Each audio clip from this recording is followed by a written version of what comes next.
इन्होंने क्वेश्चन किया है कि क्या पितरों के श्राद्ध करने चाहिए और पितरों के फोटोग्राफ्स रखने चाहिए। जब उनकी तेरही होती तब तो करनी चाहिए श्राद्ध। और श्राद्ध भी डिस्क्रिप्शन की बात आ गई फिर से कि अगर समझ लीजिए आपके सहयोग में आपने देखा कि आपका राइट हार्ट पकड़ रहा है, यानी आपके पिता जो है जो मर गए हैं वो अभी भी संतुष्ट नहीं, तो श्राद्ध करना चाहिए, उसमें कोई नहीं, पर सहयोग स्टाइल से श्राद्ध करना चाहिए, न कि एक ब्राह्मण को बुलाओ और उसको खाने को दो। एक बार लखनऊ में हमें पता हुआ कि हमारे जो पूर्वज थे उनका श्राद्ध नहीं हो पाया, तो हमने कहा श्राद्ध करेंगे।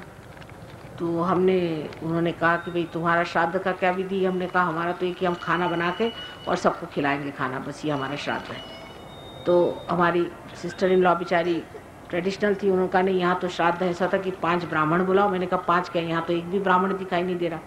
नहीं, उन्होंने कहा है अपने 5 ब्राह्मण वो आएंगे और उनका श्राद्ध करें। मैंने कहा अच्छा बुलाइए।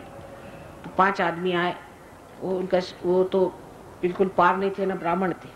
5 आदमी आके बैठे। मैंने कहा देखे तो सही क्या होता है। तो कैसे श्राद्ध करें, कुछ नहीं, कहले 5-5 किलो आप कलाकंद मंगा लीजिए। मैंने कहा अच्छा भाई ये तो बहुत आसान है। तो उस जमाने में कलाकंद आता था कोई 10 रुपए किलो या 5 रुपए किलो ऐसा था। 25-25 रुपया काफी होता था। मेरे हस्बैंड तो सरकारी नौकर थे। उनको भाई चलो श्राद्ध एक बार करना, हमारी नंदरानी है उनको भी खुश करना है। हमने चलो भाई ले आओ। तो हम सबके लिए ले आए 25 किलो और 5-5 किलो एक ब्राह्मण 5 ब्राह्मणों को दिया जब वो आए। तो मैंने सोचा ये घर बांध के ले जाएंगे। उन्होंने वही दोने खोले, ना अपने बच्चों का सोचा किसका, सब खाना शुरू कर दिया और सब खा गए 5-5 किलो। मैं तो देखती रह गई। मैंने कहा भाई वाह। तो हमारी नंदरानी बड़ी खुश हुई, हमारे पितर जो हैं वो खुश हो जाएंगे, ब्राह्मणों को कलाकंद खिला दिया। मैंने कहा जी क्या वो कलाकंद खाते भी थे, और वो क्या 5 किलो इनमें से कोई खाने वाला नहीं होगा जो ये लोग खाते हैं। तो उन्होंने कहा आप क्या कर रहे हैं, हम तो आज यहाँ 5 किलो खाए, कल जाके और जगह खाएंगे 5 किलो। हमारे लिए 5 किलो क्या चीज़ होती है जी। मैंने कहा मान गए आपको, आप असली ब्राह्मण हैं। अच्छा मुझे माफ़ करिए, हो गया आपका हिसाब किताब। कहने हाँ ठीक हो गया, हम तो 5 किलो से कभी कम खाते ही नहीं, आप क्या बात कर रहे हैं। मैंने कहा सॉरी आप जाइए, इस तरह के श्राद्ध नहीं करने चाहिए। श्राद्ध का भी एक तरीका होता है। दूसरा एक और किस्सा है। सहयोगी एक थे, वो ब्राह्मण है, तो सहयोग में आकर के असली ब्राह्मण हो गए महाराष्ट्र में। तो उनके जो महाराष्ट्र के ब्राह्मण हैं वो जब हो जाते हैं पार, तो वो कहते हैं अच्छा ये ब्राह्मणों को अब ठीक करना है। जैसे अगर कोई हमारे पास ईसाई आता है तो वो जब देखता है कि सहयोगी है तो सब ईसाइयों के पीछे लग जाता है कि तुमको ठीक करना है। कोई अगर सरदार जी आता है तो वो कहता है कि माता जी, हर समय उसको लगता है कि सरदार जी को ठीक करो, मैं सरदार जी ठीक हो गया बाकी के। और सही बात है, अगर आपको वाकई उनके लिए फीलिंग है तो आप चाहेंगे कि सब सरदार जी ठीक हो जाए। तो इसी प्रकार होता है।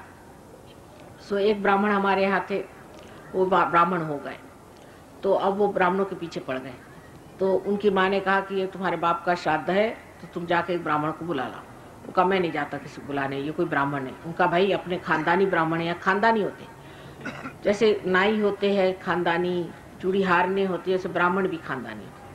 तो वो खानदानी है, उसको बुला के ये गए उसके पास। उससे कहा भाई देखो हमको तो श्राद्ध कराने को माने कहा, हम तो विश्वास नहीं करते, पर हम माने कहा तो हम करा देते हैं, तुम आओ श्राद्ध। उसने कहा कि अच्छा ठीक है, आप ऐसा करो कि गुरुवार को रखो तुम श्राद्ध करें। उसने कहा कि मंगलवार को नहीं ठीक है। कहले नहीं मंगलवार को ठीक नहीं है, और गुरुवार को बड़ा अच्छा दिन है, और पंचांग के अनुसार मैं तुमको बता रहा हूँ गुरुवार को ठीक। ये घर आए, इन्होंने पंचांग देखा। तो महाराष्ट्रियंस तो जानते हैं संस्कृत, और लोगों जैसे नहीं है, संस्कृत खूब जानते हैं। पढ़ा उन्होंने, पंचांग में लिखा था कि निषिद्ध है, गुरुवार के दिन होना ही नहीं चाहिए श्राद्ध।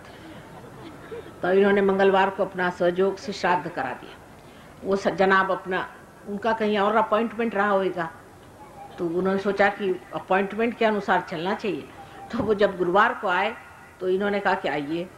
उनका क्या आप बताओ श्राद्ध का खाना वाना कुछ नहीं, आपको एक कप चाय भी नहीं मिलेगी। उनका क्यों, कहना आज श्राद्ध निषिद्ध है। आप देखिए पंचांग में लिखा आज नहीं कर सकते श्राद्ध, और मैंने तो मंगलवार को कर ही लिया और आप जाइए। उनकी माँ कहने लगी कि 1 कप दूध तो दे दो बेटा घर में, इनको तो कुछ नहीं दूंगा मैं, और कभी अपने यहाँ श्राद्ध करने नहीं आएंगे, और उनको निकलवा दी। तो इस तरह के श्राद्ध नहीं करिए, इसलिए ऐसे श्राद्ध करने में कोई अर्थ नहीं। दूसरी बात एक पूछी कि पितरों के फोटो रखने चाहिए कि नहीं रखने।